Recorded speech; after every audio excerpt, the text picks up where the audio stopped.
All right, guys, this first core movement, we are gonna do a basic plank on the floor with our elbows on the floor. So with the plank, elbows are on the floor, knees are off the ground, your hips are tucked in, you're squeezing your butt. Now to make this plank more effective, think to drive your elbows to your feet. If you do that, you should immediately really feel that core turn on. You are gonna hold this for 30 to 60 seconds. Just focus on feeling that core throughout. This next plank variation we're going to do is a plank knee tap. So again, in plank position on your elbows, think to drive your elbows to your feet, feel that core turn on. We're gonna tap one knee to the floor, alternating.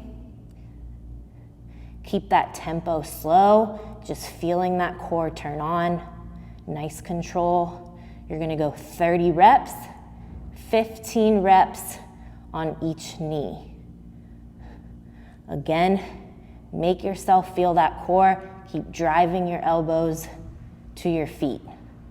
All right, this next plank variation is a plank rock back. So again, you're gonna get in plank position on your elbows, drive your elbows to your feet, turn that core on in plank position.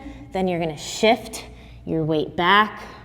Keep that core engaged as you lean back over into the plank. Again, keep tempo slower here. Focus on feeling that core, driving your elbows to your feet. And you can go 10 to 15 reps. Tons of core. All right, guys, this next core movement, we are gonna do a dumbbell pull through as we are in a plank on our hands. So on your hands, make sure your wrists are in line with your shoulders, your hips are tucked in, you're squeezing your butt. The goal here is minimal to no movement through your hips. So take these slow, you're reaching for the dumbbell under you, pulling it through. Again, the less you move your hips, the more you're using that core. These can seem very simple, very basic with the knees down, but if you really focus on feeling that core, keeping your hips tucked in, not letting your hips move at all, you should feel a ton of core here. Go 20 to 30 reps, 10 to 15 reps with each arm. Nice and slow and controlled. The slower, the better. All right, guys, this next core movement, we are gonna do a dead bug variation. So with dead bugs, you are laying on the floor. So we're gonna do a regressed version, but again, you can make these as hard as you want to, assuming you keep the tempo slow and you focus on really feeling that core. So dead bug, knees are bent, legs and feet are not touching each other, hands are straight up, hands in a fist to help with stability. The most important part of a dead bug to make sure you're feeling that core is to round that lower back, keep that lower back pressed into the floor throughout. So you're with one leg at a time, you're just gonna tap your heel to the floor and we're gonna alternate. Again, we're keeping the tempo slow. We're focusing on not letting this lower back come off the floor throughout. And you can go 20 to 30 reps, 10 to 15 reps on each leg. Now to make these a little harder, you can reach out a little further with that foot. So the further you reach out, the harder, but again, maintain that lower back into the ground.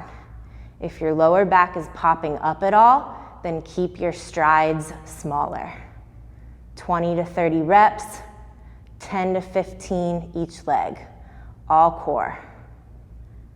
All right, guys, I'm gonna walk you through some cable Pallof press variations that are also for that core stability and strength. So this first variation, we are just gonna do a regular Pallof press. You're gonna have the cable right below chest level. You're gonna stand with your hips nice and square. You can have a slight soft bend in that knee. The focus is keeping your hips square and that core strong. You're gonna press the weight straight out in front of you.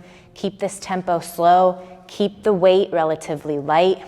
This is all about feeling that core stability and keeping your hips square. You should feel the side that's closest to the cable. You should feel that side of the core lighting up and working. So with these, you can go 10 to 15 reps on both sides.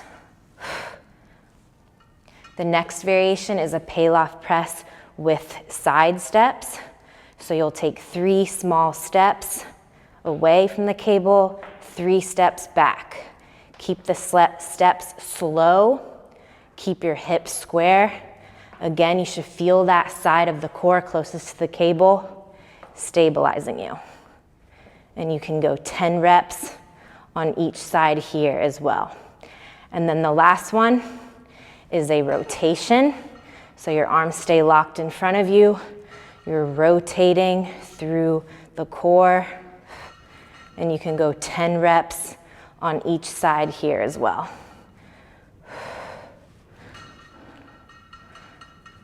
And if you are at home, no cable machine, you can do the same 3 variations I just showed you, but with a band. Make sure you grab a lighter band for these.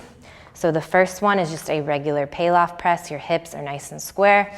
Your band is right below chest level, pressing the band out straight in front of you. Again, keeping your hips square, feeling that side closest to the band, stabilize you. And then you can also work the steps. So 3 small steps away, 3 small steps back towards the band. And you can go 10 reps here on each side. And then the last one is that rotation. So your arms stay locked in front of you. You're rotating through that core. And you can go 10 reps on each side here.